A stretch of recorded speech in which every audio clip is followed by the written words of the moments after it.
Low street lights cast bright circles of light in the parking lot of my wife's office building, but there was more shadow than light on the asphalt area.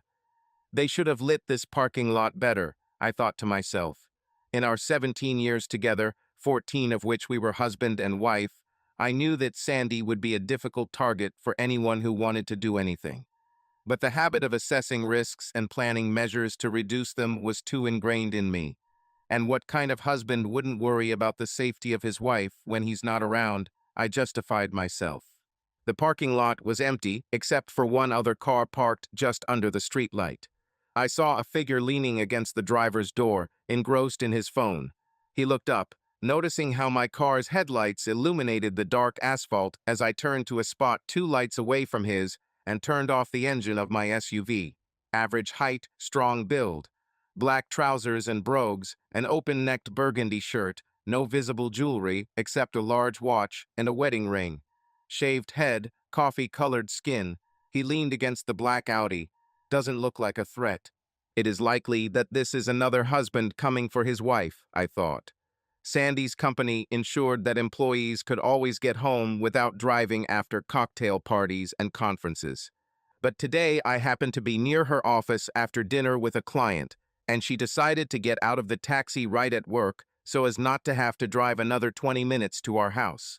Plus, it meant we could take the kids away from her parents together. I left the keys in the ignition, rolled down the windows, and turned up the volume of the hockey game, a little while I waited. When I parked, the guy went back to his phone. Matthews picks up speed through the neutral zone. Moves inside, oh, what a feint. Goes left, he scores. Yes, I shouted and slammed my fist on the steering wheel of the car. The signal sounded briefly, and the guy with the Audi suddenly raised his head. Sorry, Leafs game, I raised my voice so he could hear me and smiled.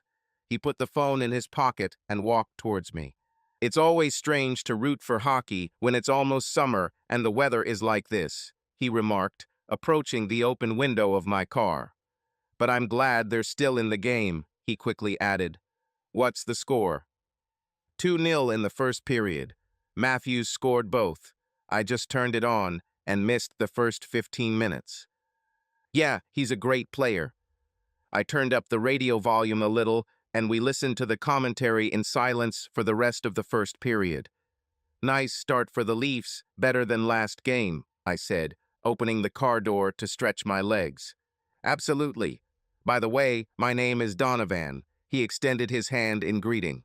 Grant, I replied, shaking his hand. He had a firm handshake, but he didn't try to crush my hand. I'm waiting for my wife to arrive. Yep, that's what I thought, Donovan replied with a grin. Insurance conference, I nodded. My wife must be working with yours, he concluded. The sound of another car approaching interrupted our conversation, and we turned to see a taxi pulling up to the curb in front of the office. A few seconds later, 2 laughing ladies came out of the back door and the taxi drove away.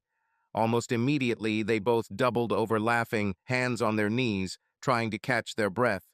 Sandy reached out to lean on her friend's shoulder as she wobbled slightly on her open-toe shoes. Looks like it was that kind of party. Yours? I asked Donovan, nodding towards the women. Yes, he said with a smile and a slight shake of his head. Looks like they had a good time, he added as we started moving towards them. Hey, honey, I called out to Sandy as we got closer. Both wives straightened up, finally noticing our approach. I was slightly annoyed that she didn't look around before getting out of the taxi. The smile on Sandy's face grew even wider as she looked at me, and her blue eyes sparkled. Her blonde hair was pulled up high with a series of engraved, polished hair sticks whose structural properties had always been a mystery to me. She was wearing a tight turquoise dress that went just above her knees. This was one of my favorites. The design featured a high military-style collar that flowed into a plunging neckline that was sexy as hell without being tacky. It gathered and stretched in all the right places, highlighting a toned body that made women 10 years her junior envious. I melted. God, she's so beautiful. I'd thought this since the night we first met, but the feeling still took me by surprise, a sudden surge of emotion cutting through the familiarity of our daily routine. Sandy took a step towards me and reached out for a hug. I felt every smooth muscle and curve of her back under the thin material of her dress. It clung to her from the unseasonably hot night and warmed me up. Something about her when she was slightly drunk seemed incredibly sexy to me. She tilted her head back for a short kiss, and I caught the scent of whiskey on her breath, which immediately alerted me. Whiskey is a rarity at these events, with Chardonnay and Merlot usually drunk, with a little Stella Artois for the men who want to look more rugged. Why did Sandy decide to drink whiskey at a business party? I put the question aside and listened as she introduced her colleague. Honey, this is Danny. She works on Christine's team with Tim and Philip. Do you remember them from the Christmas party? I remembered Tim and Philip, two guys fresh out of university who acted like kids with a liquor license rather than adults. They got drunk and acted quite obnoxiously at the Christmas event, and I was genuinely surprised that Christine still had them on the team. I nodded and smiled at Danny, extending my hand for a handshake. She removed her hand from Donovan's belt to return the handshake. Nice to meet you, I'm Grant, I said. Danny's hand was small but strong in my short handshake. She was petite and fair, like Sandy, but with noticeably larger breasts that strained the fabric of her white blouse slightly, and slightly rounder hips that accentuated her high-waisted gray pencil skirt. Her big blue eyes crinkled cutely at the corners behind her ruby glasses, framed by long dark hair with bangs, as she smiled at me, adorable dimples appearing on her cheeks. I noticed a tiny red stone in her neat nose piercing and realized that the glasses, earrings, piercings, and shoes were all the same shade of red, contrasting with the black and white sobriety of her work attire. Interesting. Danny started to introduce Donovan, but he interrupted her. Grant and I are old friends. We listened to the game, had a couple of beers in the parking lot, and agreed to have a barbecue next weekend, he joked with a straight face. I felt Sandy's fingers hook into the loop of my belt from behind as her hand rested on my waist. Danny playfully slapped his hand and giggled. We're not that late, Joker, she replied, laughing. Looks like you had a great time, Donovan remarked. The women immediately made eye contact after his comment, and within a moment they burst into laughter again. Donovan and I exchanged puzzled looks. It was fun, Sandy admitted. One of the underwriters came already drunk and started pestering Danny in the buffet line. Christine and I were standing a little further away, and Christine was about to intervene when the twins rushed to help. Danny quietly translated for Donovan that Sandy meant Tim and Philip. They had a few drinks too, like they always do, and when they stood in front of this guy, he staggered back, fell on the table, and knocked over the whole damn buffet. Donovan's eyes opened wide, darting between the laughing wives. Poor Christine looked like she didn't know whether to congratulate them or kill them. This idiot is trying to get up, sliding over a dish of chicken in cream sauce, which is now lying on the floor, and the guys are standing over him, screaming, "Security comes running." It was a complete mess, Danny finished. The slight profanity used by both ladies showed that they quickly found common ground, since Sandy did not usually allow herself such freedom of speech with her colleagues. So I grabbed Danny and pulled her out of there, and then we decided it was time to leave. We found a bar across from the convention center and settled into a booth there. Christine joined us once she had sorted out the mess, but she was stressed out wondering what to do about it at work on Monday. She drank a couple of glasses with us and went home. The bartender, when he found out what happened, was great. There weren't very many people, but he didn't let anyone near us all night. I found out that Danny also loves Woodford Reserve, so it ended up being a lot of fun. Sandy smiled and briefly squeezed her new friend's hand. Are you okay? Donovan asked his wife. I'm fine, she replied. I was a little surprised when this guy started talking to me like that, but you know I can take care of myself, Danny said, and then Tim and Philip showed up. Danny struggled to get the words out, bursting into laughter again along with Sandy, as if they were seeing the episode in their heads again. What did he say to you?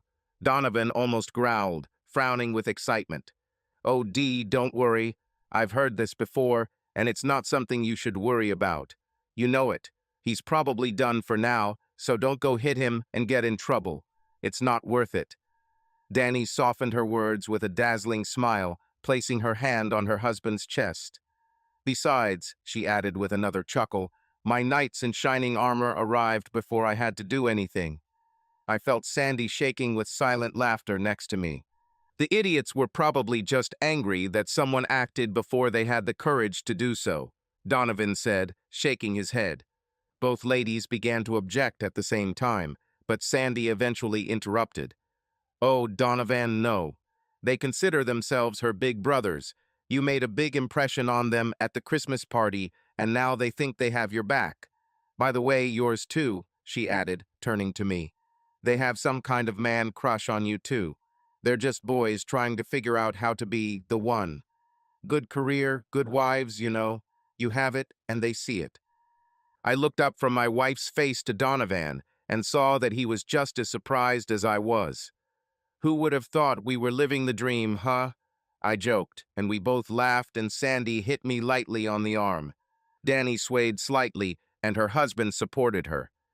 "It's time for you to take me home and put me to bed, honey," Danny said with a sly smile. "Looks like there are two of us," my wife added. The girls hugged, we shook hands again, and we all headed back through the parking lot saying our goodbyes.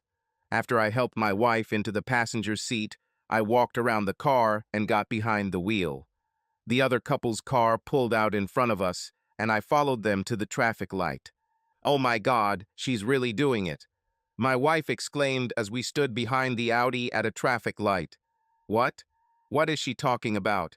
I looked at the car in front of us and suddenly realized what was wrong in this picture when the silhouette of Danny's head suddenly appeared, pressed against her husband's ear, and then disappeared again. "Did she really tell you she was going to do this to her husband in the car?" I asked, perhaps in a slightly huskier voice than I expected. The light changed to green and our cars drove off as Sandy answered. "Yes," she said. "We rode back in the taxi, and she admitted that the attention she had received that evening from Tim and Philip, and then from the bartender, who was so caring, and even the fact that this idiot from the party showed interest in her, all this turned her on, and she said she probably couldn't wait to get home to start." Sandy finished with a hint of mischievous curiosity in her voice. "This is so sexy," my wife whispered, surprising me. She wasn't usually impressed by watching other people. "Good for her," I replied, trying to control my voice. "We haven't done this ourselves since university," I added. I felt Sandy turn towards me. "I'm not complaining," I justified myself, feeling her gaze, although I didn't see it as I continued to watch the road. "I'm not complaining at all. I just think confidence is very sexy," I finished, feeling the tension rising. A minute later, we caught up with another couple again at a traffic light. The light turned green, and after a short pause, when Donovan seemed to come back to reality after kissing his wife, our cars started moving and turned left onto a four-lane highway. I lost sight of them as we passed under the streetlights and fell behind a little. I felt Sandy's gaze on me and hoped that her mood was encouraging and not irritated. Despite our years together, I still couldn't always predict her reaction. Suddenly, her hand slowly moved to my thigh, and I realized that her intentions had become quite obvious. The situation was developing rapidly, and I internally tried to remain focused on the road, despite everything that was happening. I tried not to be distracted and continued to monitor the cars ahead, but concentration was difficult. Sandy became more and more active, and this began to significantly affect my attention. At some point, I realized that our position on the road had become dangerous, and sharply turning into an open lane, I carefully stopped the car at a traffic light. When we stopped, I turned my head and saw Donovan from the next car looking at me through the window. Apparently, we had followed them all the way, and we both seemed to be in a similar situation, although we did not exchange words. Sandy noticed my tension and turned her attention as if nothing special had happened, adjusting her dress and seat belt. When our friends went left, we continued straight, and Sandy sat down in her seat, looking pleased. I took her hand, gently kissing her fingers, feeling the warmth and closeness. This connection, her touch and scent, all filled me again with a feeling of deep affection and adoration. "Well, that was fun," Sandy said with a slight smile, as if by chance. Jesus Christ, honey, I croaked in response. You almost killed us both. Her laughter sounded unexpectedly loud and sincere, almost like a bark, full of surprise and pleasure. When have you ever put me in danger? I knew you would take care of me if I took care of you. Her smile covered me with a wave of love. And then, in an instant just like that, she changed again. Her clutch was on her lap, a small mirror opened, and she was already busy, fixing her makeup and putting her hair in place. A few minutes later, we arrived at her parents' house.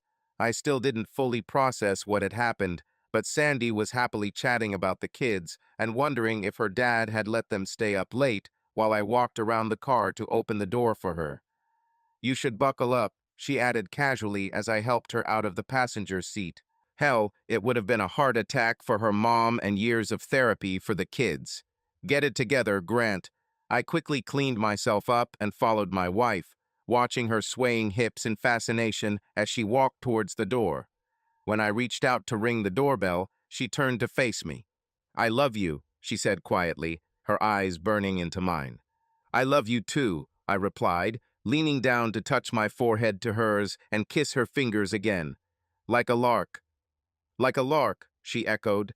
The door opened, flooding us with light, and together we turned to meet parents and children who rushed into our arms. We entered the house, fingers intertwined as always. Sandy had already made the coffee and was moving quickly around the kitchen in a short cotton robe, her hair still damp from her shower, when I walked in, wet from my morning run. She gave me a quick but warm smile before closing the refrigerator with the ham, cheese, and mayonnaise in hand and going back to preparing the kids' sandwiches for Monday on the marble countertop in front of her. I took a bottle of Gatorade out of the refrigerator, quickly unscrewed the cap, and drank half of it in one gulp. It was still cool and breezy when I started my run in the morning, but last week the weather was unusually warm, and I felt it when I returned home every day. You're slowing down, old man, I thought to myself, feeling my face flush with tension. Maybe, but that's why it's even more important to train, came the immediate internal answer as I drank the rest of the drink. I don't know how you do this without feeling cramps or nausea, Sandy said, looking up as I finished the bottle. The habit of drinking, eating, and sleeping as quickly as possible at any time, I replied, accompanied by a loud burp as I tossed the empty bottle into the recycling bin. Sandy shook her head as she continued to cut her sandwiches. My eyes were drawn to the hem of her robe, which trembled slightly with her movements. Damn, her legs are so smooth, and how her butt moves under this robe. I silently approached her. She immediately dodged to the side, slipping out of my hands. You're all sweaty. Ugh. Grant, I already took a shower, and... No, you're dripping on me. No. She tried to turn around, resting her forearms on my chest. We don't have time. I still have to wake up and get the kids dressed, and I need to get ready myself. Don't you have a meeting this morning? I leaned down to touch her with my nose before releasing her, and she immediately wiped her face with her sleeve, removing my wetness. Sandy slid past me to the refrigerator and pulled out a pre-made protein shake, shoving it into my hands before I could catch her again. Okay, I'm going to take a shower, I gave in, finishing my cocktail. Sandy was all business, closing the sandwich containers again. How can I possibly keep away from her when she's only wearing a meter of cloth and nothing underneath? I walked up the stairs and into the bedroom, taking off my wet sweatshirt, closing the door behind me and heading straight to our bathroom. The rest of the gym clothes were quickly removed and casually folded in the jacuzzi in the corner. Sandy didn't like it, but I knew from experience that she liked it even less to find damp, moldy shorts and socks in the laundry basket a week later. So I chose the lesser of two evils, leaving them at the bottom of the bathtub for a day to dry. I opened the glass shower door and let the water run before stepping inside.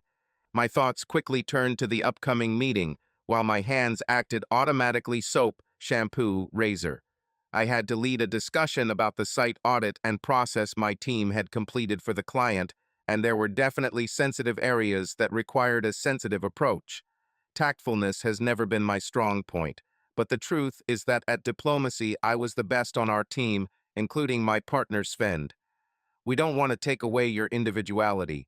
You were hired for your unique abilities and talents, whatever they may be.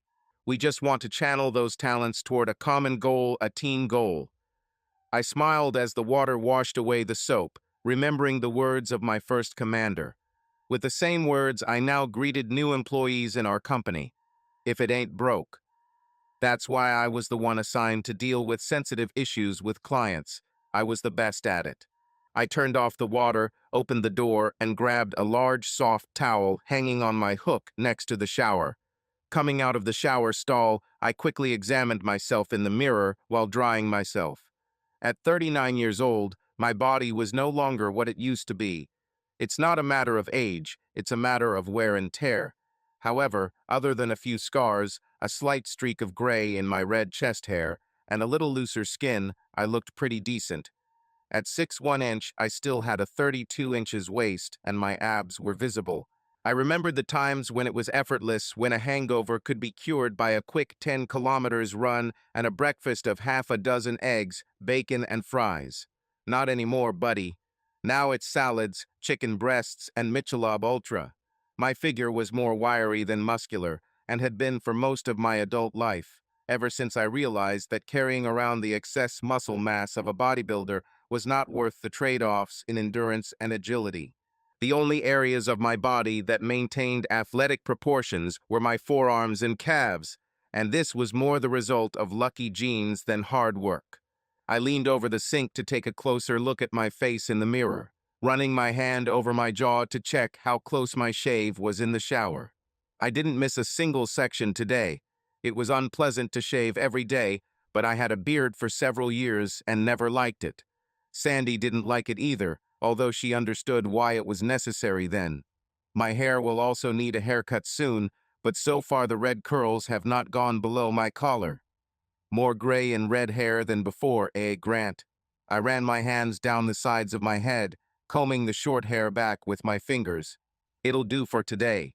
My face no longer had the semi-permanent tan it once had, but the lines around the corners of my eyes and mouth now remained even when I wasn't squinting or smiling. Well, you've never been handsome, so that's okay. If Sandy is okay with it, then so am I. This revelation came as a surprise to me.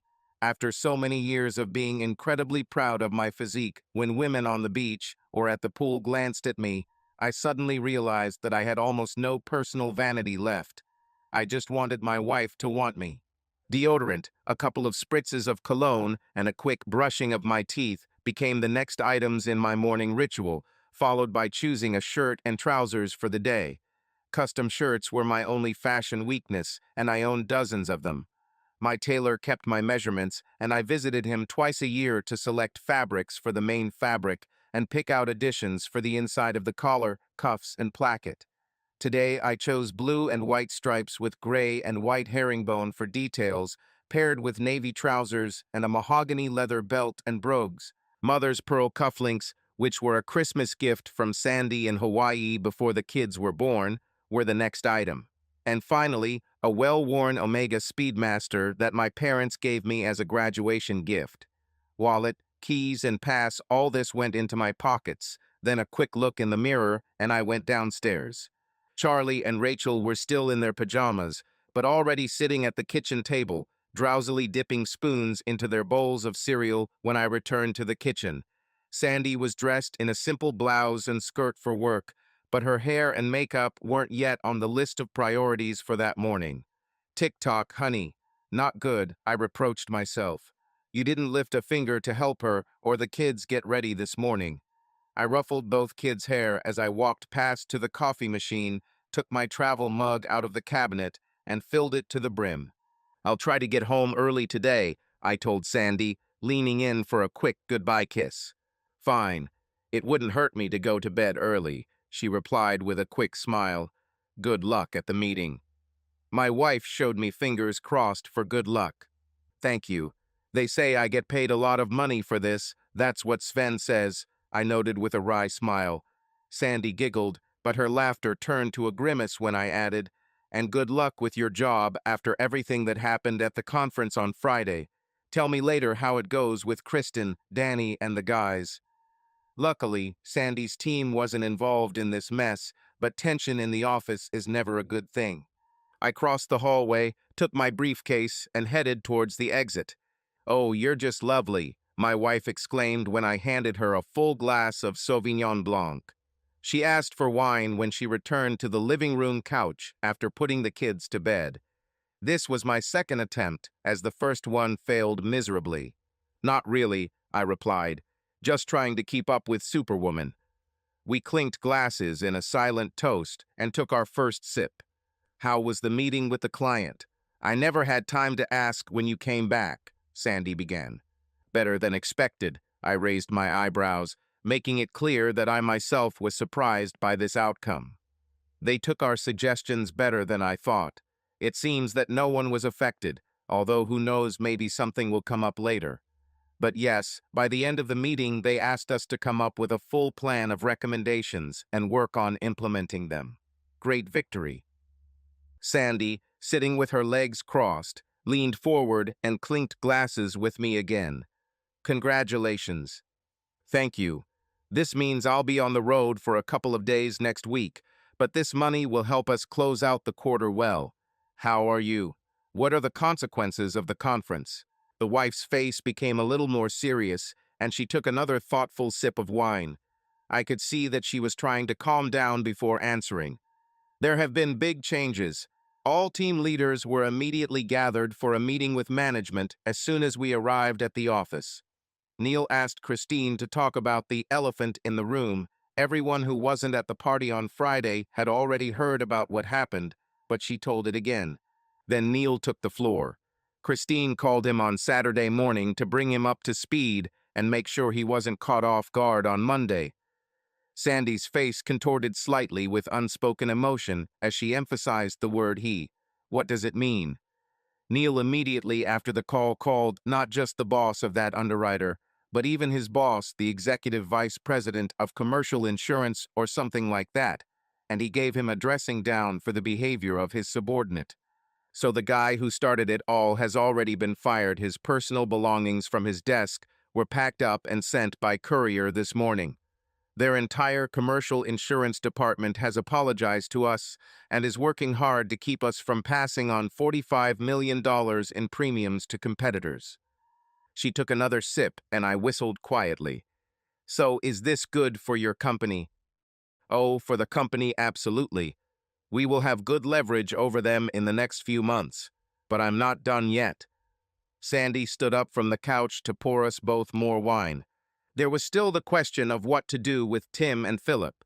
Everyone understood that they just wanted to help Danny, but the fact is that problems always follow them. They work their butts off, of course, but they also have a lot of fun, and they still haven't figured out where the line between work and fun is. I nodded, familiar with this type of person. Then Neil said he wanted to separate them to see if it would help them pull themselves together.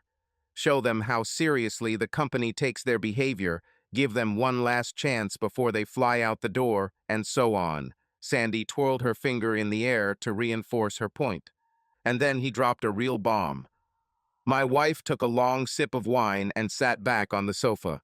He said Tim was going to Paul's team in exchange for Priya, and Philip was going to me instead of Carla.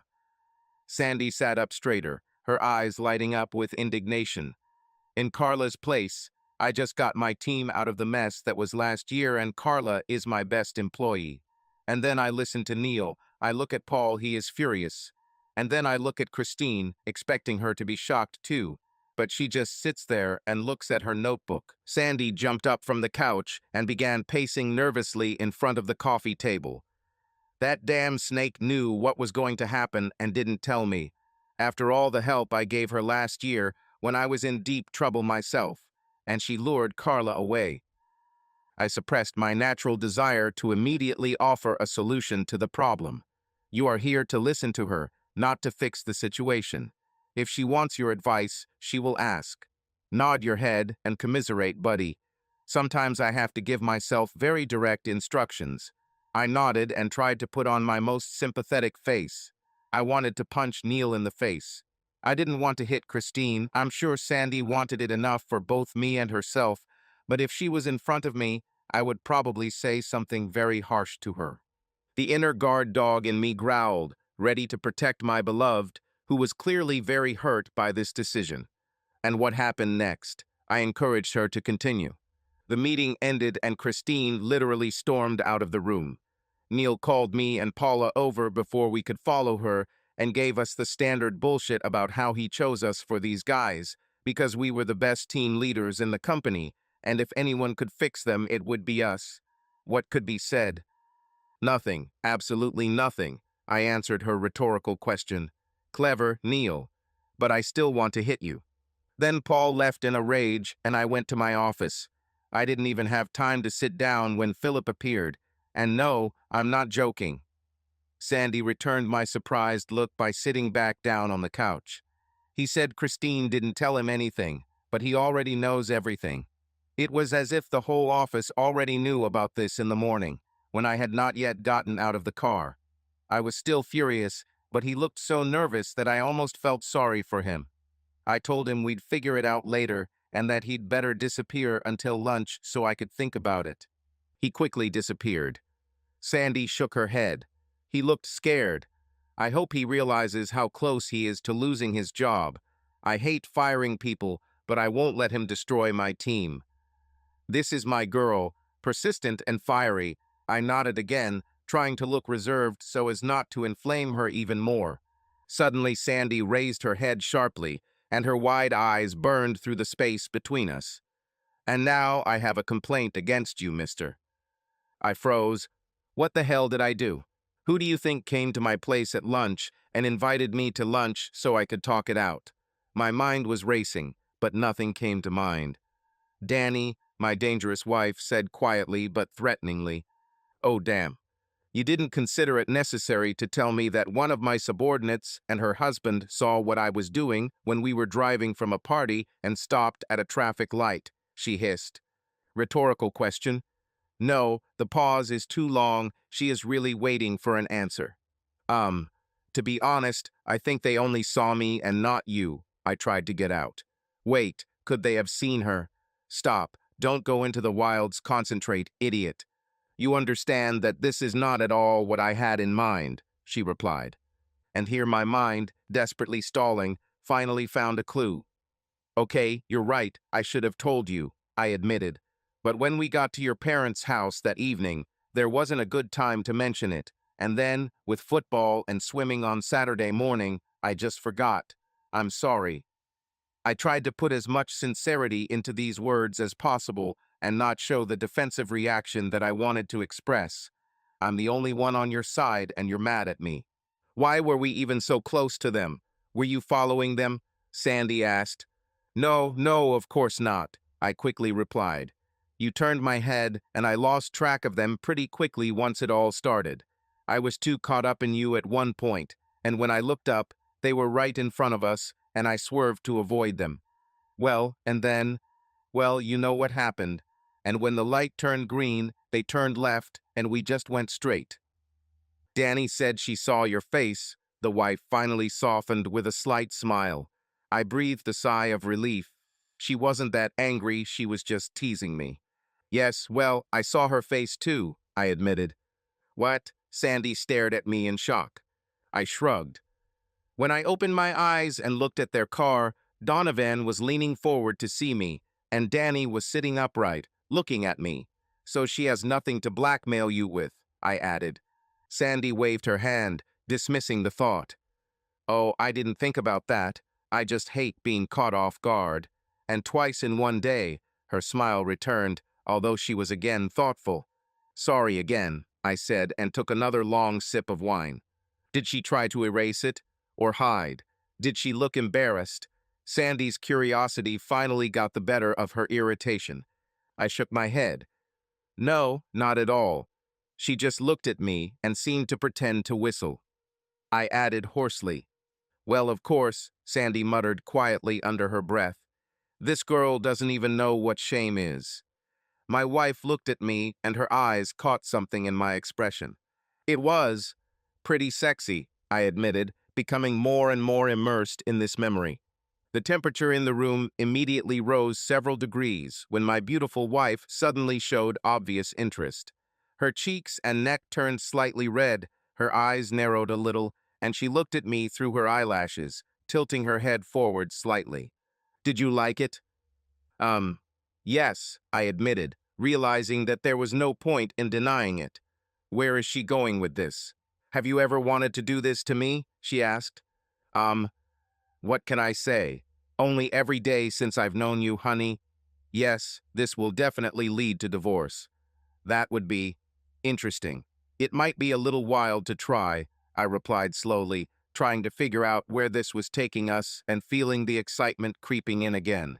She suddenly abruptly changed her tone, instantly throwing off all the seductive atmosphere that was hovering around, and with genuine curiosity asked the following question: "Why did you never tell me this?"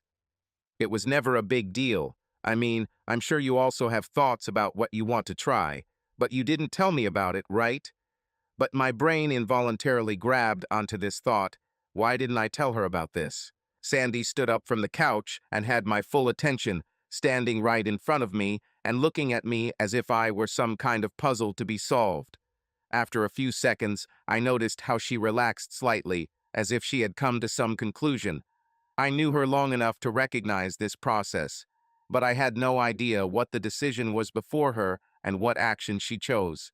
In some ways, the love of my life was completely transparent to me, and in others, absolutely incomprehensible. Her index finger slowly stirred the remaining wine in the glass, and then she raised it to her lips to lick a drop of alcohol from her manicured nail and the tip of her dainty finger, sucking it into her pink lips. "I've had a long, stressful day," my wife said very clearly. "I have a lot of tension in my body right now. I'll go get ready for bed." She gulped down the last sip of wine and placed the empty glass on the coffee table.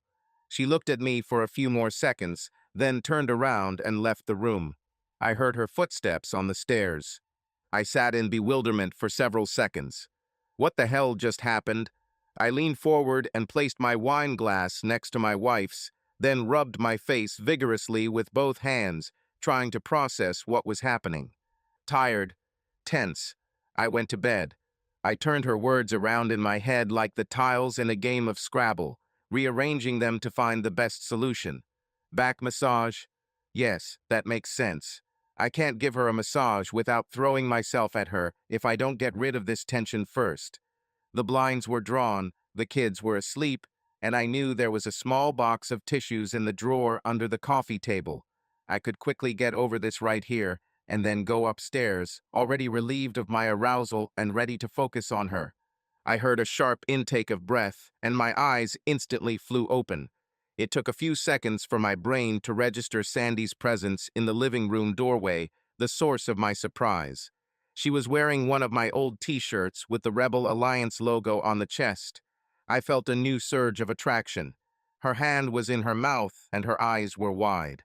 At this point, I wasn't sure which of us looked more stunned. "Damn it, honey, you scared me," I began. But Sandy spoke over me. "What are you doing?" she blurted out. My shame instantly turned into a flash of anger. "What do you think it looks like?" She recoiled as if I had hit her. "No," she quickly shook her head with an offended expression on her face. "I mean, why didn't you come up and do this to me?" Now her eyes were welling up with tears. "What?" I stood up, and my anger instantly gave way to a feeling of shame. "Honey, you said you were tired and stressed, so I was going to come up and give you a massage.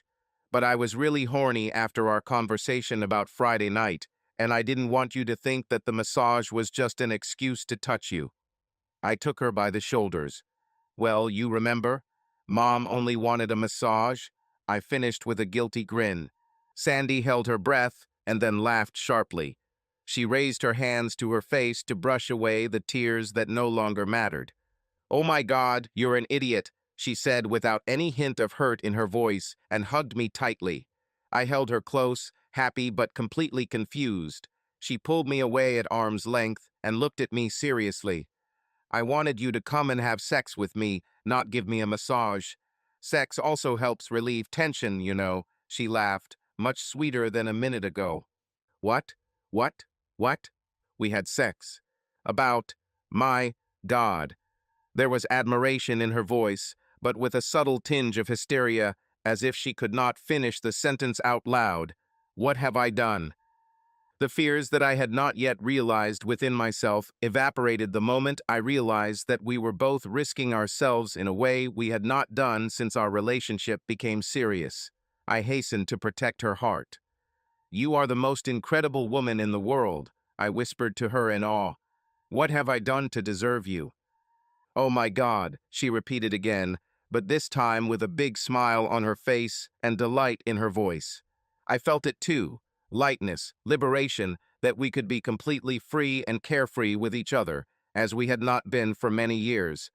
Oh, we have always loved each other, and despite the inevitable difficulties that occurred in our relationship due to long and sometimes unpredictable business trips at my old job, we grew closer as friends every year.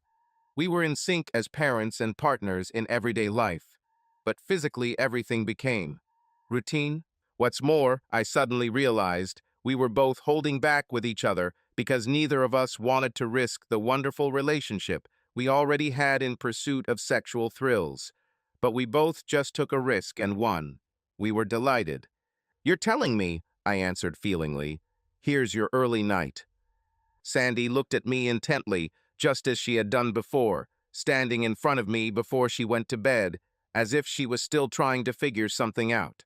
I pulled away and looked at her calmly, and the message was clear. Nothing you do will shock me, push me away, or make me think less of you. Be whatever you want to be in my bed. Play with wild freedom, you're safe with me. Why did it take us so long to come to such a simple understanding? We stood up together and without words began to put ourselves and the space around us in order. The glasses and bottle of wine went into the kitchen to be rinsed now and washed later. I grabbed some paper towels to clean up the mess we had made. Sandy folded my clothes and took them upstairs, and I quietly followed. We finished our washes, then quickly brushed our teeth, and Sandy lifted the hem of my t-shirt and sat on the toilet for quick relief. It turns out that it helps prevent urinary tract infections. Who would have thought? We were absolutely calm with each other and with ourselves, at least at that moment. When it was finished, she took me by the hand and led me to our bed, where we threw back the covers and crawled under it. I reached over to the nightstand and turned off the nightlight, then moved closer to her. We only had one single piece of clothing between us, and this happened extremely rarely, especially with children in the house. Like a lark, I whispered quietly to her in the darkness to complete my thoughts before following her into the depths of sleep. "Okay, say goodbye to Dad," I heard Sandy tell the kids. Their angelic faces filled my computer screen as Charlie and Rachel blew kisses and said they looked forward to seeing me when I got home. I traveled often enough that such Skype sessions were not unusual for them. "We'll be going to Grandma and Grandpa's soon, so take your bags that I packed and take them to the front door." "I'll be down in a minute," my wife finished. "Will you take them to your parents?" I asked. "Do you have plans for the evening?" Sandy turned back to her laptop screen as the kids ran out of the room. "Danny handed in her resignation this afternoon," she said with a serious expression. "She told Neil she was moving to a competitor, and he told her to vacate her desk. She was escorted out of the office." I leaned back in my chair. Wow, I take it this came as a surprise to everyone. Yes, but it's still a terrible way to treat her. If she was going to steal customer data or mess something up, she would have done it before she applied, right? She wanted to leave professionally and maintain a good relationship, Sandy finished with a frown on her face. I felt a wave of pride at my wife's loyalty to her friend. "I understand you, dear, but it's not personal, just standard risk management practice," I told her. "Yes, but she's still very upset. Donovan is away right now and won't be back until tomorrow afternoon, so I invited her over. She loaded her office things into the boot of her car and then took a taxi to the pub near our house. So I asked the parents to take the kids for the night. I suspect we're not going to have a pretty sight here tonight," Sandy concluded. "Good plan. At least it's Friday, so you won't have to go to work with a hangover tomorrow, I suggested. Have the guys prepare the pool. Before I flew out on Monday, I made arrangements with our maintenance company to have them open our pool for the season. Summer is often too short, and I wanted to take advantage of the early spring that was already here this year. Yes, they did everything on Wednesday while I was at work. Everything looks great. I can't wait to go swimming. Oh, and I asked them to tidy up the jacuzzi. It was already a little dirty, my wife told me. Great, I replied. I could clean and maintain the pool and hot tub myself, but I hated the job, so as soon as we could afford it, the first thing I did was hire people to do the job. I checked the weather forecast, and it looks like it will be a good weekend. I want to spend most of my time on the terrace with a cold beer in my hand, watching you walk around in a swimsuit, I told my beloved with a grin. You're bad, Sandy chided me with a smile, but then her face became serious. I'm not sure I have a swimsuit to wear. The elastic band of the yellow one has broken, and it's hanging, emphasizing everything in the wrong places, she complained. Great, so we'll swim naked, I joked, clapping my hands. Sandy giggled. What time are you arriving tomorrow? She quickly changed the topic. I'm already ready. The car should arrive in a couple of minutes. If everything goes smoothly with connections in La Paz and Miami, I'll be home before noon, I replied. Night flights were unpleasant, but I preferred to fly at night to avoid wasting daytime time in the air. Besides, I learned long ago to fall asleep anywhere at will. Okay, then I'll let you go. Fly safe, dear, Sandy said with a slight sadness in her voice. Necessarily. See you soon. Like a lark, honey, I replied. Sandy smiled again at my long ago, intimate farewell, and we hung up. I closed the laptop and put it in my backpack, then quickly looked around the austere room to make sure I hadn't forgotten to pack anything. Phone, passport, eat. I confirmed this by physically touching these items in my bag. The business trip went better than I expected, I thought as I hauled my luggage onto the steps in front of the guest house, where I waited for the car to the runway. I was worried about the attitude of the mine management, the culture of the local workers in southern Bolivia, the fact that I didn't speak Spanish, and a bunch of other things before I arrived.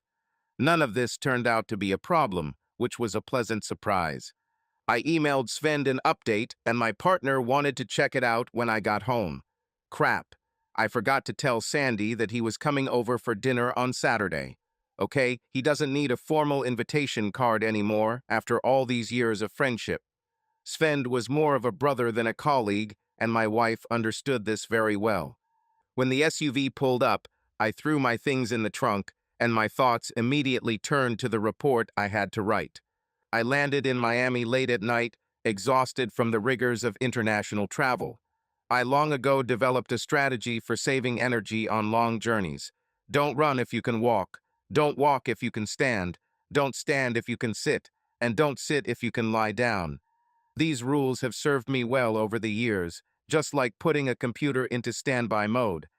I knew I had plenty of time to get to the gate for my next flight to Toronto without rushing, so I went to the restroom and then slowly walked to the lounge and sat down in an uncomfortable chair on the edge of the row. I opened a protein bar and slowly began to regain my strength. The taste was barely noticeable behind the abundance of chocolate because, as a senior sergeant I once knew told me, you don't need to train yourself to be unhappy. I turned off airplane mode on my phone and started sorting through the backlog of messages we all live with in this hyper-connected world. After I quickly sorted through work emails, answering those that needed immediate attention, flagging those that would need to be handled at home, and deleting everything else, I finally allowed myself to look into personal messages from home. Sandy sent quite a few of them, and they were all generously decorated with emojis. I started scrolling. Hello, my love, I miss you, with many hearts of different colors. I can't wait for you to come home, my love, with a couple of lipstick marks. Well, yes, it is. Danny bade the following SMS with pictures of a martini glass, a glass of wine, a bottle of champagne, and beer mugs. Attached to the message was a slightly blurry selfie of Sandy and Danny standing cheek to cheek, both laughing. In the center of the frame were two half-full glasses of red wine. Well, they are clearly already tipsy. But at least Danny didn't look like she was crying over how things ended at work. Darling, miss you. Seriously, I miss you so much. You don't know how much I love you. Wow, it's going to be a rough morning tomorrow. I'll show you how strong and rock your world. And then I almost choked on the water I was drinking at that moment. The photo on my phone screen was crystal clear. My wife seemed to be dancing in our living room. Her arms were raised above her head, and in one hand she held a glass of red wine that was tilted dangerously. Her eyes were closed and her head tilted to the side. Her blonde hair was captured in motion as she turned around abruptly. She was wearing tight, low-rise jeans that I knew showed off her amazing ass perfectly, and she was completely naked on top. Holy God. I quickly glanced around to make sure no one in my corner of the waiting room could see my phone screen. But at this late time of day or early morning, everyone in the small crowd gathered at the exit was too tired to be curious. I looked at the screen again and thought, Holy God! What? My mind was spinning, but through all the confusion one clear thought broke through. Sandy is just drop dead hot. Sizzling hot. I suddenly felt an unbearable desire to be home right now. I scrolled down to see the next message in the thread. You owe me a favor, dude. D winking emoji and blowing a kiss. And then a photo of Danny appeared on the screen, her face with a raised eyebrow and a perfect duck face. I looked at the background and realized she was sitting on our couch. Okay, looks like she's taking these pictures. I hope she's more sober than my wife. I couldn't resist going back to Sandy's photo to look at her wild pose. Yes, she dances. I've never been much of a clubber, but Sandy always liked to dance when we were younger, and I've seen her party many times before. When she started flailing her hair like she was doing now, it usually meant it was going to be a hot night. Damn it, this plane needs to take off right now. I scrolled further to see the next message in the thread. Your wife said she doesn't have swimsuits for the hot tub. Surprised emoticon. Looks like I'll have to go skinny dipping. A winking smiley, a kiss, and a bottle of champagne. See you tomorrow, champion. I swiped up to go back to the beginning of the message and read it again, my eyes lingering on the half-naked photo of my wife. Then I turned off my phone, leaned back in the uncomfortable airport chair, and closed my eyes. For the first time in almost 20 years, I realized that I would have difficulty falling asleep. Of course, our flight out of Miami was delayed due to a faulty sensor in the cargo bay, which required signatures from both the technician and the pilot. Then there was a problem with the jet bridge when we arrived at Pearson. I turned off airplane mode on my phone as soon as it was allowed. What can I say? I am a person of rules and routines. This time I checked the messages immediately. Nothing new. I quickly walked through the airport, met the customs officer, called my usual limousine service, and finally found myself on the last leg of the journey home. I tried to read emails in the back seat of the car as we drove down the highway on a beautiful sunny day in southern Ontario, but soon gave up when I realized that I had read the same line 4 times and still didn't understand it. It seemed like the car took forever to get to our house, but I paid the driver, grabbed my bags, and eagerly ran down the path to the front door. My hands nervously fiddled with the key when my impatience reached its peak, and I eagerly opened the door. "Hi, I'm home," I shouted. But no one answered. I kicked off my shoes and, leaving my luggage in the hallway, walked into the kitchen and the back doors that led to the yard, thinking that maybe Sandy and Danny were at the pool. There was a lone piece of paper on the kitchen island, and I immediately recognized my wife's handwriting. Grant, Danny, and I went shopping. We'll be back no later than 2. I can't wait to meet you. Love, Sandy. I looked at my watch and was glad to see that I had less than half an hour to wait if Sandy was accurate in her calculations. I went back to the hallway to get my luggage, then went upstairs to our bedroom. I changed into a comfortable V-neck t-shirt and swim shorts, emptied my luggage into the laundry basket, left my laptop bag and laptop on the office table, and went back downstairs. I had just pulled a cold beer out of the mini fridge we installed last year when I heard the doorbell ring. Whoever it is, just wait a second. A little annoyed, I unscrewed the cap of the beer, took a long sip, and went to open the door. Donovan stood in front of me. My irritation instantly disappeared when Danny's husband smiled widely and extended his hand in greeting. My confusion must have been noticeable because Donovan decided to get straight to the point, skipping the pleasantries.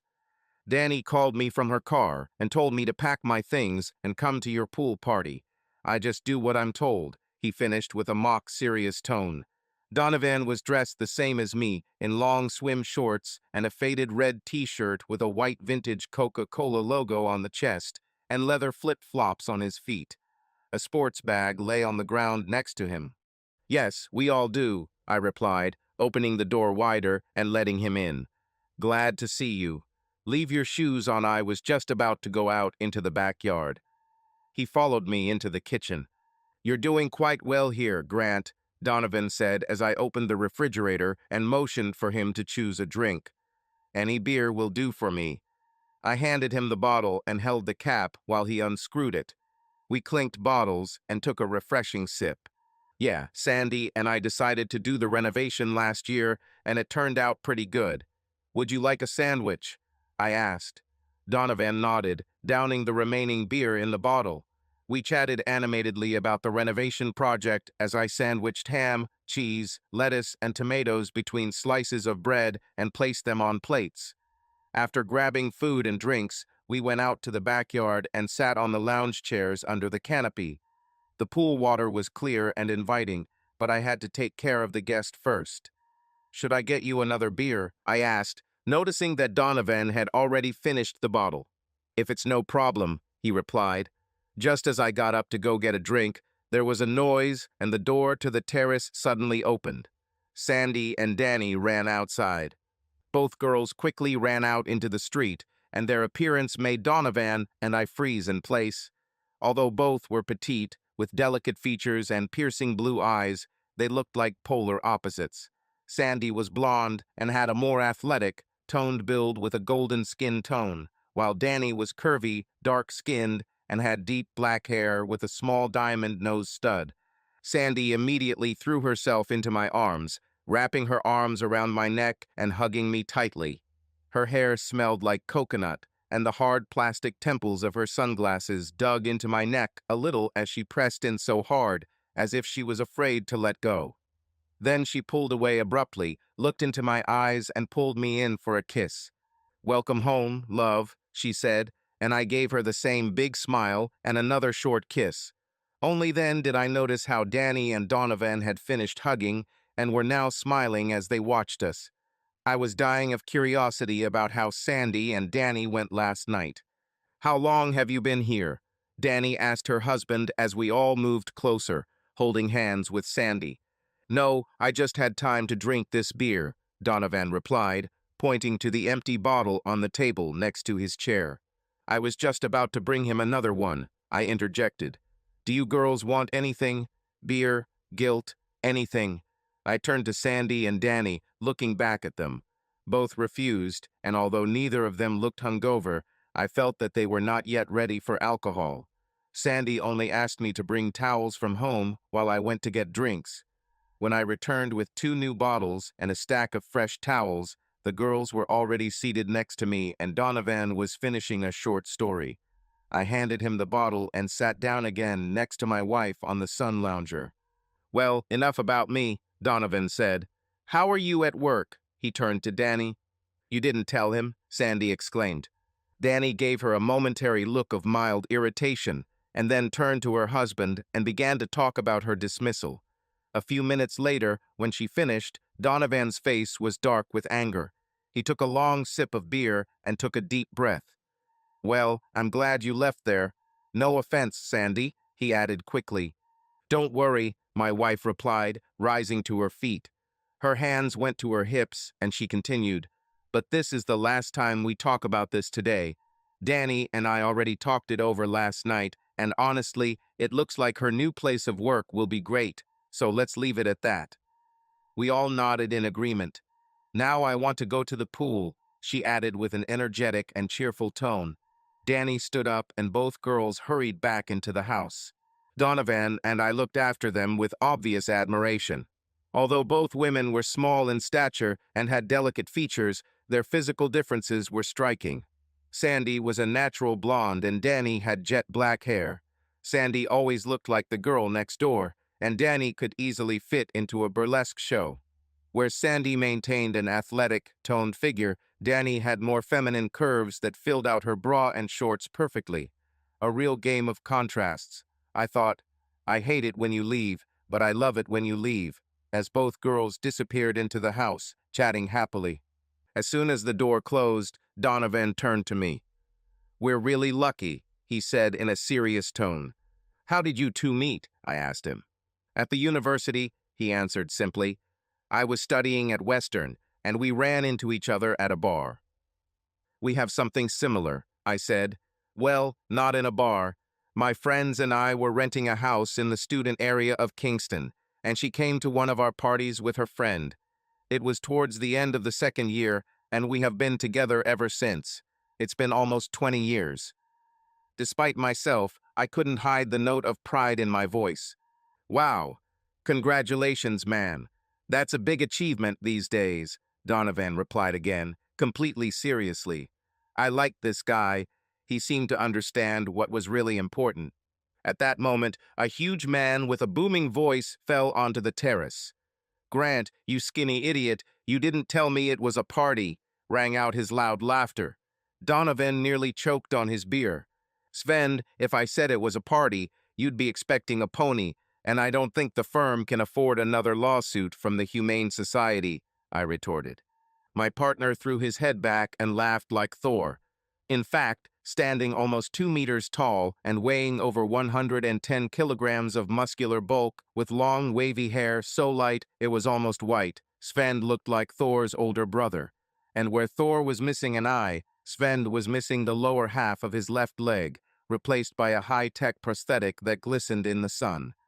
This lightweight prosthesis was the only reason why his weight was below 115 kilograms. Sven joined us on the Sun Loungers, introduced himself, and shook hands with Donovan, who stood up to say hello. My friend turned to me and hugged me until I almost lost my balance. When we pulled away, I noticed that in his left hand there were 3 bottles of beer, which he was holding by the neck. "You came prepared," I noted, nodding toward the drinks. He handed one bottle to me, the other to Donovan, opened his own, and sat down.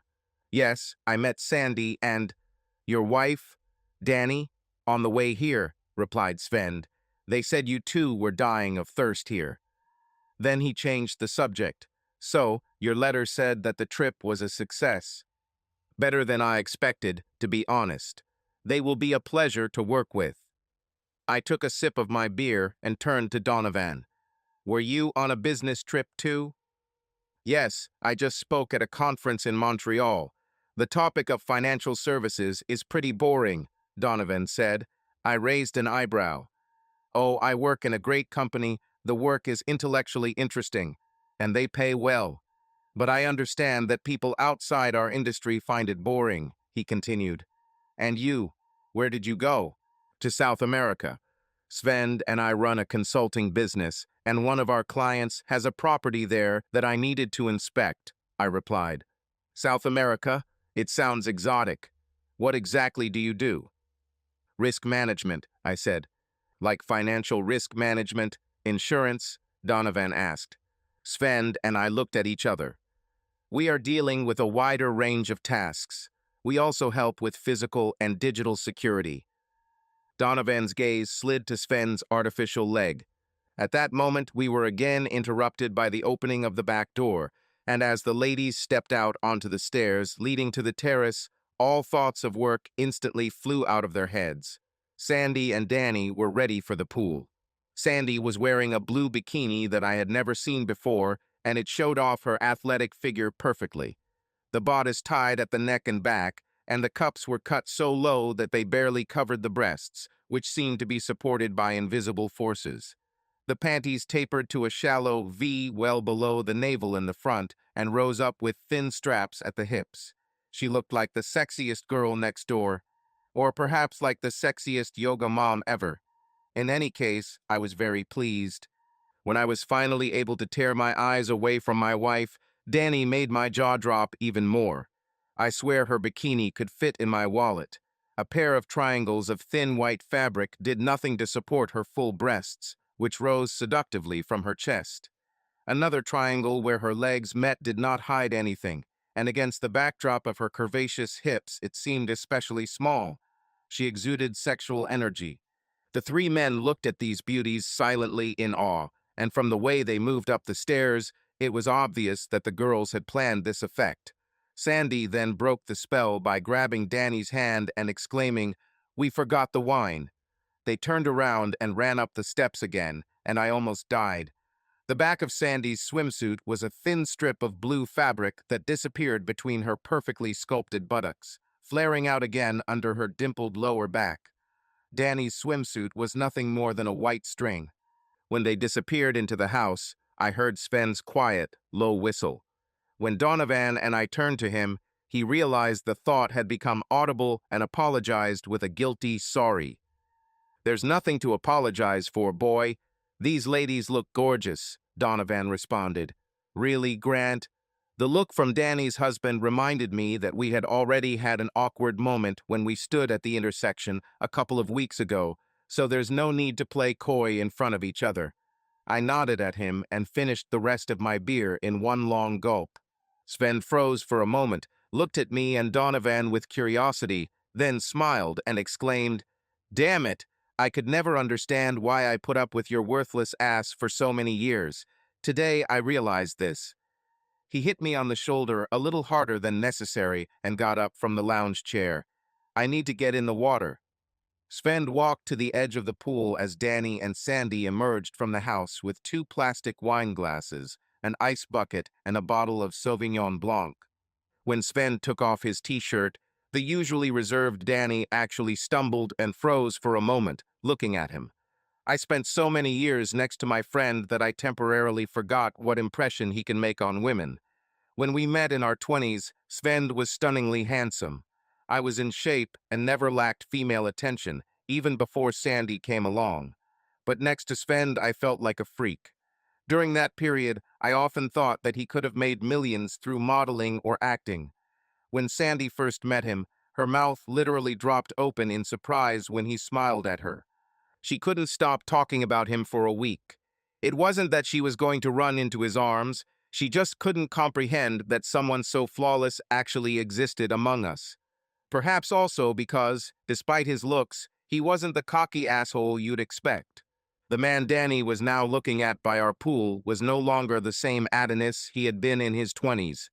His face was more weathered, and there were many scars on his body, especially on the left side where he had been hit by shrapnel. And of course, he lost part of his leg. But he was still muscular and carved like a statue. I think the only days in his adult life that he missed training were when he was in the hospital. However, the man who made Danny stare at him was more than just a sculpted body and a handsome face. He was charismatic, restless, kind, and dangerous, and somehow all this complexity came out of him in waves just by looking at him. He was like a brother to me and my family, and I forgot that to others he could be something completely different. As Sven sat down at the edge of the pool to remove his prosthetic, Danny regained her composure and headed to the shaded lounge chairs with Sandy, glasses of wine in hand. Donovan moved to make room for her, a slight grin on his face, and she fluttered her eyelashes for a moment and grinned back. It's good that Donovan isn't the jealous type. After a few minutes of casual conversation and sincere attempts not to stare at these beauties, I noticed that the girls had already finished their first glasses of wine. So much for hangovers. Danny rose gracefully from her seat and announced that she was going to take a refreshing dip in the pool. Sandy quickly said she would join her. Sven swam in relaxed, leisurely circles the entire time, and as the two girls slid into the water next to him, he stopped at the wall of the pool, stood up, and smoothed his hair back with both hands. Danny glared at him again, and Sandy giggled and quietly nudged her in the side to break the spell. When Sven approached them to chat, Donovan leaned towards me. "Risk management," he said with emphasis on the word, raising his eyebrows. The smile on his face softened the implied accusation. I took a sip of beer. We served in the army together in the same unit. We were best friends. When he got hurt, we realized we didn't want to be separated, so I retired at the same time he did, and we started our own business. We were trained to find problems, avoid them, or manage them whenever possible, and solve them if necessary. We still do this, only now the pay is better. I took another sip of my beer and met Donovan's gaze. I didn't try to hide anything. But honestly, I can't talk about what we did in uniform, and our clients wouldn't like it if I told them what we do for them. So I try to be careful when someone asks what we do. Donovan nodded and silently held out the neck of his beer for me to clink with it. A scream from the pool caught our attention. Sandy sat on Danny's shoulders and tried desperately to push her way inside Sven's reach, who had the advantage in arm length. Game of chicken. Sandy probably hasn't played this since she was in school. All three of them were panting with laughter when suddenly Sandy lurched to the side and lost her balance, her legs spreading apart as she flew off Danny's shoulders. She did not let go of Sven, and he also fell into the water with her. He probably could have tried harder to stay on his feet, but he didn't have a second leg to stabilize himself, and falling seemed more fun. Sandy and Sven came to the surface like two floats, and the laughter continued. The rest of the day went more or less the same. Friendly conversations, some alcohol to keep things a little inebriated, and a little splashing in the pool. I was a little worried at first when Danny started flirting with Sven in front of her husband, and I could see that it was clearly embarrassing for my friend. We both relaxed when it became clear that Donovan not only didn't mind, but was also amused by his wife's jokes. And of course, that girl knew how to flirt. Sandy wasn't as outspoken as Danny, but she also felt very sexy. She took out a portable speaker with another bottle of wine, turned on music on her phone, and danced around the pool, collecting empty bottles and cleaning up the mess. Her wide, toned back, smooth, flat stomach, her thin, fragile waist moved seductively to the beat of the music, and her butt, in a thong. Oh my God. As the day began to wind down and evening was upon us, Sandy asked me to go with her to the kitchen and prepare some vegetables for the grill along with the steaks she and Danny had purchased that morning. I watched her scurry around the kitchen island in her tiny swimsuit until I couldn't hold it in anymore, and we made love.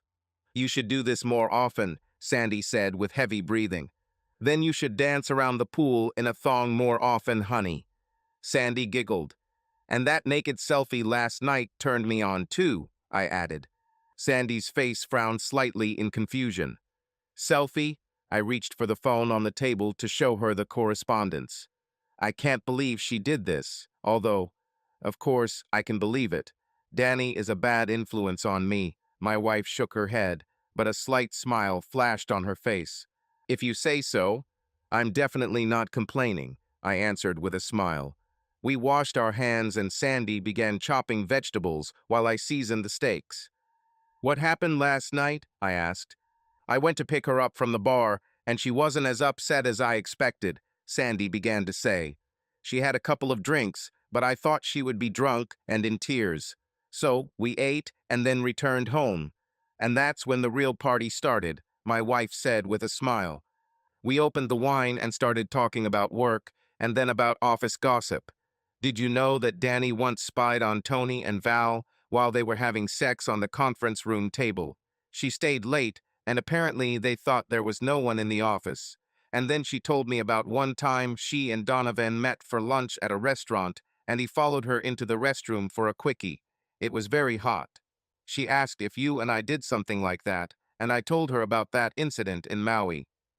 Sandy tossed the chopped yellow peppers into a large bowl of marinade before continuing.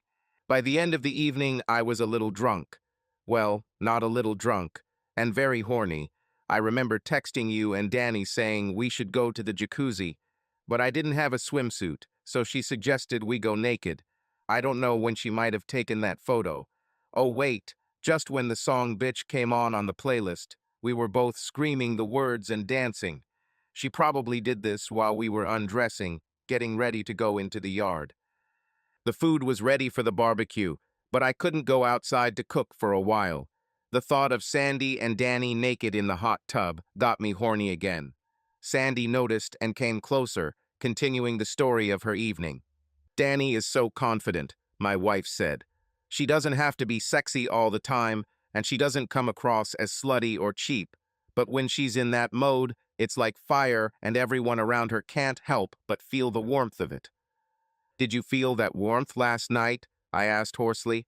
Sandy looked at me with a sly glint in her eyes. Yes, of course, honey. She didn't hit on me, but she's so beautiful and isn't embarrassed by her nakedness at all. She told me hot stories about how she and Donovan had sex. Wow, I said, only able to utter one word. Don't tell me, Sandy agreed enthusiastically. We should probably go out and start making dinner already, shouldn't we? Yes, it's worth it. We stood there a little longer, neither of us wanting to break the hug so quickly. We then kissed tenderly again, collected our food, and headed out the back door to continue our chores. I leaned back in our hot tub, bourbon glass in hand, closed my eyes for a moment, and tried to think of one other day and evening in our backyard that I would have enjoyed more than this one. I couldn't remember. Donovan and Danny were funny, smart, and genuine. I felt like I grew closer to them faster than I had with anyone in a very long time. Sven was a real Sven. His energy could bring a smile to anyone's face if they liked him, and he quickly hit it off with our new friends. Of course, it didn't hurt that Sandy and Danny were so playful and dressed so skimpily. As far as I could tell, the ladies were enjoying the attention, and Sven was clearly pleased with Danny's obvious admiration. The sexual tension added a little spice to our pool games, conversations, and overall atmosphere, but it never felt forced. And finally, our episode with Sandy in the kitchen was fantastic. In short, the day turned out to be absolutely perfect. A burst of laughter from the other four people in the jacuzzi brought me out of my thoughts. Sandy sat to my left, close enough that our legs would sometimes touch underwater. Danny sat directly across from us, between her husband on one side and my best friend on the other. Her arms were casually spread over the back of the seat, and I saw how her fingers barely touched the shoulders of both men, creating a feeling of intimacy. She looked completely relaxed, as if she was in her element, as happy and content as she could be. I looked around at the faces illuminated by the bluish light coming from the water and realized that we all looked the same. Donovan took a sip of his drink and, unexpectedly for me, said out loud what I had just been thinking. He looked at each of us in turn, a smile stretching wide across his face. Sandy, Grant, thank you for having Danny and me today. I don't remember the last time I had so much fun. He turned to Sven and continued, and Sven, I know you've been hanging out with these guys for years, but you haven't for 1 second made us feel like we're breaking their circle. I don't know about you, but I've rarely seen this in my life. No tension, no drama. Thank you. Donovan leaned closer to the center of the jacuzzi with his glass and raised it in anticipation of a toast. We drank beer and wine throughout the day, not too much, just to keep things a little inebriated, but as soon as the sun went down, everyone switched to whiskey.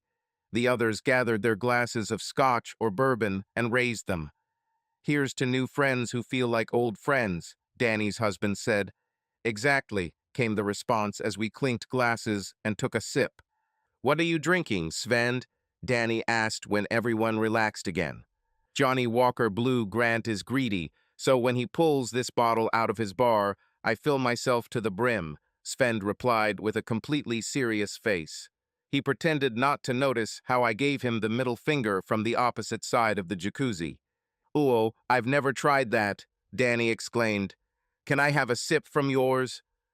"You're welcome," Sven replied, handing her his glass. And then Danny did something that none of us, except maybe Donovan, expected.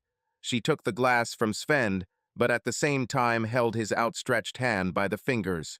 She rose slowly from the water, her dark hair shining like seal fur down the center of her back, and the water flowing from her attractive curves. I felt my wife sitting next to me freeze. Danny smiled slyly and returned to her place next to her husband, and Donovan laughed loudly, breaking the silence. "You know the only thing that could make today even better? Some hot sex," Donovan said calmly.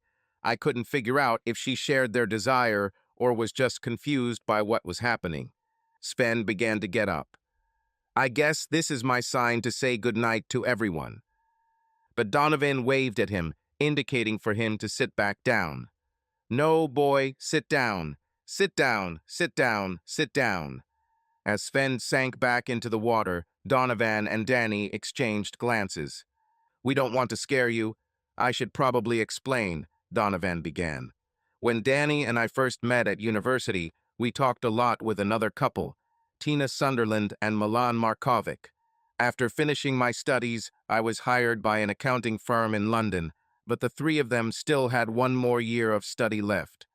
Tina and Danny were in the same year, so they had already been friends for a couple of years when Milan and I started dating them, and it happened literally within a few weeks of each other. We liked the same music, movies, and restaurants. We laughed at the same stupid things. It was just, I don't know, perfect. It was crazy. A real special connection. He fell silent for a moment. When the school year came to an end, I was under pressure at work, and they were all taking final exams. Everything ended on the same day, and we gathered at the girls' house to celebrate. Free yourself from stress. We drank a little and things got more crazy. You see, Danny and I had already discussed that we all felt some kind of mutual attraction to each other, but neither of us expected anything to actually happen. Sven, Sandy, and I listened with rapt attention. Donovan looked us over and continued, "It was a crazy night. The next morning we laughed and hugged as usual. Looking back, things could have gotten so weird, but they didn't. Sexual relationships became like an extension of our friendship, like another level of intimacy." His eyes clouded for a moment, as if he were reliving that night and those feelings before continuing his story. Things got moving quickly again. We helped Milan and the girls move out of their apartments. And then Tina received a great offer from the company she was applying to for a job in the oil industry. They had to make a decision quickly, and within a week she and Milan were packing, putting their things in the truck and leaving for Calgary. Danny moved even closer to him as he took a sip of whiskey and continued. We kept in touch through texts, calls, FaceTime, and everything else. We agreed to meet somewhere on the beach or in Vegas and spend a vacation together. That's what we did for a year. Donovan paused and shook his head, then took a long sip of his drink. Danny's voice was quiet and sad as she spoke. They were driving to dinner one evening in August and were caught in a huge hailstorm. The windshield of the truck broke and the car drove into the oncoming lane. Tears streamed down her face. Underwater, Sandy found my hand and squeezed it tightly. Donovan's voice was hoarse as he continued. It took me and Danny a while to recover from this. It was a terrible year. Donovan looked around the group as he continued, but we realized that we don't ever want to regret not appreciating those close to us. We don't want to look back and say, I wish we had taken the risk. That this may sound strange, but Danny and I feel like we have found a common language with you. We haven't felt anything like this with anyone since Tina and Milan. We don't want to ruin our friendship with you, but we both feel like we could be, how should I say this? He looked at his wife. Special friends? More than friends? Danny looked at Sandy and me, pleading with her eyes for us to say something. I felt that my wife was about to speak, but at that moment Sven stood up. His face was kind but serious. He slowly walked towards the couple, took Danny's hand and lifted her off the bench and kissed her. Sandy squeezed my hand tightly, leaning forward like a moth drawn to the light. Danny looked at her again, the question obvious in her eyes. My wife responded in a trembling voice, full of emotion. I don't think I'm ready for this yet. Up to this point, my own feelings had been conflicting. Obviously, my body was telling me how much I wanted Danny, but I was no longer a carefree, lonely guy. I had a long, happy marriage with the woman of my dreams, and I wasn't going to risk that for a moment of weakness. The decision was made during my first time in the service, and since then I have not changed my position. I was glad to see Sven getting closer to our new friends. He frankly had no luck with women. Many of them only wanted him for his looks, or lost interest when he was away for months. or were interested in his newfound wealth as a business owner. He could have had many women, but my friend was looking for something special, and for some reason it seemed right to him. If Sandy had decided to do this, perhaps I would have followed her too. But when she spoke, my decision was made. "Honey, you don't have to do anything you don't want to," I told her with complete sincerity. She smiled at me, and my world lit up with her love. My beloved turned back to our friends. "But I think I'd like to see," she said simply, intertwining her fingers with mine. Danny smiled at her with a sly smile, and in the blink of an eye she went from a vulnerable friend to the dazzlingly hot seductress we've seen before. "That can be arranged," she replied. Everyone present knew that this evening had changed their relationship. The silence that reigned in the room was saturated not only with fatigue, but also with a feeling of a new, deep understanding of each other. Danny slowly rose from her knees, threw her hair over her shoulder, and sat down next to her husband, who hugged her tenderly. They exchanged quiet, knowing glances. Something new also arose between them, as if they had discovered a different level of intimacy that was not limited to just physical connection. Sandy was still clinging to me, her head resting on my chest. We both enjoyed a moment of peace and quiet after such an emotional and physical outburst. I leaned down and kissed her forehead, feeling her relax in my arms. Sven, who had been sitting quietly before, suddenly sighed loudly, attracting everyone's attention. He slowly rose to his feet. "Well, friends," he said with a slight grin, "it seems that the evening has reached a new level." Everyone laughed, although there was a bit of nervous tension in that laughter. This moment showed that, despite what had happened, there remained a feeling of friendship and lightness between us. Donovan looked at all of us, his face becoming serious again. "Friends, I think we need to talk. What happened today was incredible, but we have to make sure that this doesn't change our communication or create problems between us." Danny nodded, adding, "We don't want to ruin what we have. We value you and your relationship, and it's important to us that everything is okay." Sandy raised her head and spoke, her voice soft but confident. "I think we're all on the same page. It was an amazing experience, but I don't feel there is any threat to us. We're still the same people, and I'm sure this will only strengthen our friendship." I supported her by nodding and saying, "I completely agree. We've always been open with each other, and I think that's only brought us closer. We just need to make sure everyone is comfortable."